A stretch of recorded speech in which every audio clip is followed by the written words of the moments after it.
Good morning. Today we're going to begin a new unit and we're going to begin by talking about relations. A relation is a set of ordered pairs. The first element in the set, or the x values, is the domain or the inputs. And then the second element in the set is the y values, also known as the range or the outputs.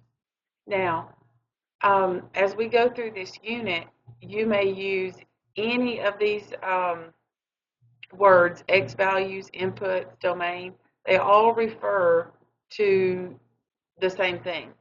And then the y values, range, or outputs, they all refer to the same thing. So lots of possibly new vocabulary.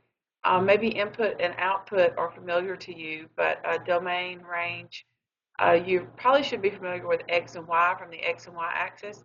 And then at the bottom here, I've just included a picture of an ordered pair to remind you that ordered pairs go in the form x comma y. They're wrapped in parentheses. The x stands for the x value or the x coordinate. And then the second number would be the y value or the y coordinate. And so that's just a little refresher for what an ordered pair looks like. All right, let's look a little bit closer at relations. All right, when we're talking about the domain of a relation, again, we're talking about the x values, the inputs, or the independent variable. That may be something you're more familiar hearing from science. When you set up an experiment in science, the variable that you control is the independent variable. That's a part of your domain. It's typically plotted on the x-axis. All right.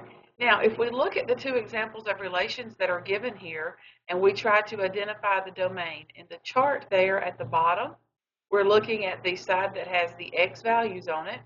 That is our domain.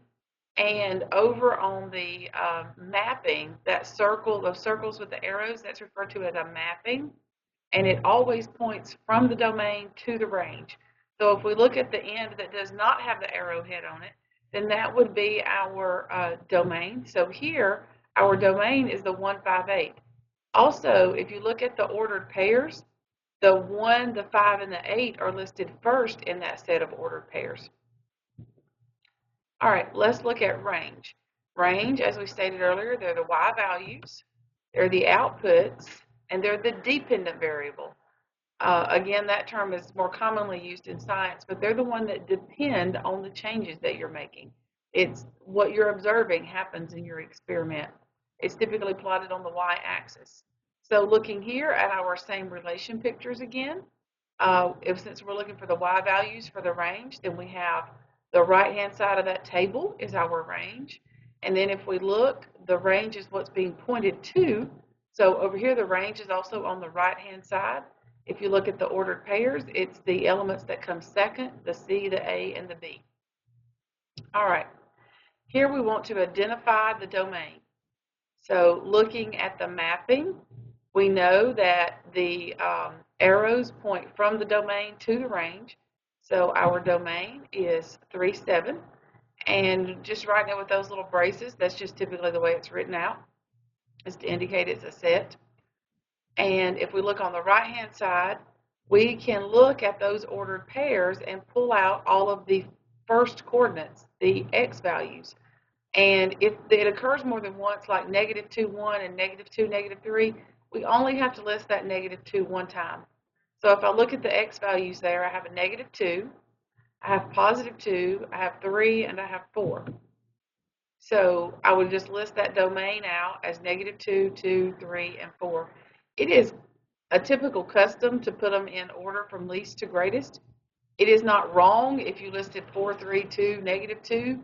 It's not wrong if you had, 2, -2, 4, and 3. You can list those in any order. It's just that they are typically listed from least to greatest, and it'll just make it easier when you're trying to check your answers and things if you have them in that order. But there's nothing wrong with putting them in a different order.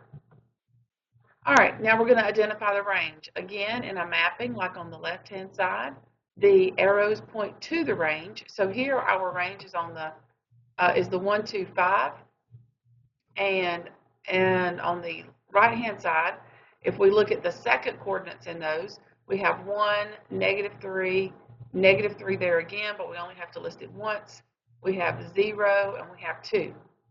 So and that should say range down there at the bottom, not domain. I'm sorry. Please write range down there. Range is -3, 0, 1, and 2.